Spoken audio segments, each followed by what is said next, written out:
Coastal Conversations. I'm Susan, and today we're exploring a topic that affects every student, professional, and lifelong learner: focus. In a world filled with notifications, screens, and constant information, maintaining deep concentration has become increasingly difficult. To help us unpack this topic, I'm joined by Dr. Maya Fisher, a researcher who studies cognitive performance and workplace productivity. Dr. Fisher, thank you for joining us today. Thank you, Susan. I'm happy to be here. Focus is one of the most valuable and increasingly rare cognitive skills in our modern environment. That's so true. Let's begin with something interesting I've read about: the difference between hard focus and soft fascination. Could you explain what those terms mean? Certainly.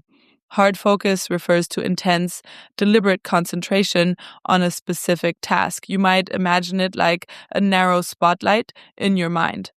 That spotlight directs all of your mental energy toward one activity, and for example, solving a complex problem or writing a report.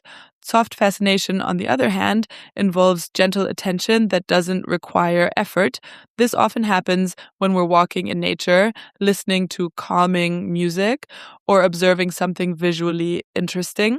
It allows the brain to recover from intense concentration. So, soft fascination actually helps restore our ability to focus? Exactly. When we alternate between periods of hard focus and moments of soft fascination, our brain maintains a healthier cognitive balance. That's fascinating. But of course, the modern world is full of distractions. What kind of distractions interfere most with our ability to concentrate?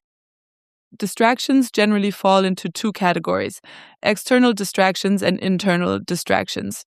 External distractions come from the environment, things like phone notifications, background conversations, or constant emails. These interruptions break the flow of concentration. Internal distractions originate in the mind. For example, worrying about unfinished tasks, emotional stress, or even simple curiosity can pull attention away from the task at hand. So sometimes the biggest distractions aren't outside us, they're inside our own minds. Exactly, and technology often amplifies both kinds of distraction. Technology seems to be a major factor in modern attention problems. It is. Many digital platforms are designed to stimulate dopamine, a chemical in the brain associated with reward and motivation. When we receive notifications, messages, or new information, our brain experiences a small dopamine release. Over time, this creates a habit of checking devices frequently. Unfortunately, that habit can fragment our concentration. That makes sense. Many people feel as though they're constantly switching tasks. Exactly. And frequent task switching creates interference, which makes it harder for the brain to maintain sustained concentration. Aside from technology, are there other factors that influence our ability to focus? Absolutely. Sleep is one of the most important. Without adequate sleep, cognitive performance declines significantly. Nutrition, hydration, and physical activity also play a role in mental clarity. In other words, focus is not only a mental skill, it's connected to overall health. That's an important reminder. Let's talk about solutions. What are some strategies people can use to improve their focus? One of the most effective strategies is creating a controlled environment. That might mean turning off notifications, working in a quiet space, or setting specific boundaries during work time. Another helpful approach is time blocking, where you dedicate a specific period of time to one task and avoid multitasking. I've used time blocking myself, and it can be very effective. Yes, it helps protect that narrow spotlight of attention we talked about earlier.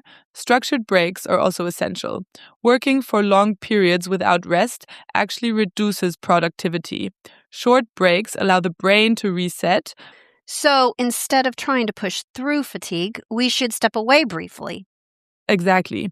In fact, taking breaks can help you keep your eye on the ball, meaning you maintain focus on your long-term goals instead of becoming overwhelmed by short-term fatigue. I like that. Keep your eye on the ball. It really captures the idea of sustained attention.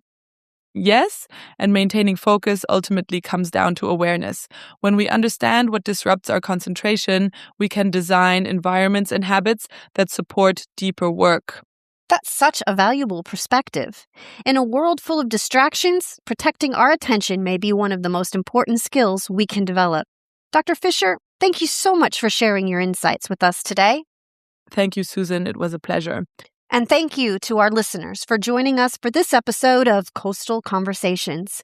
Until next time, take care of your attention, because where your attention goes, your learning follows.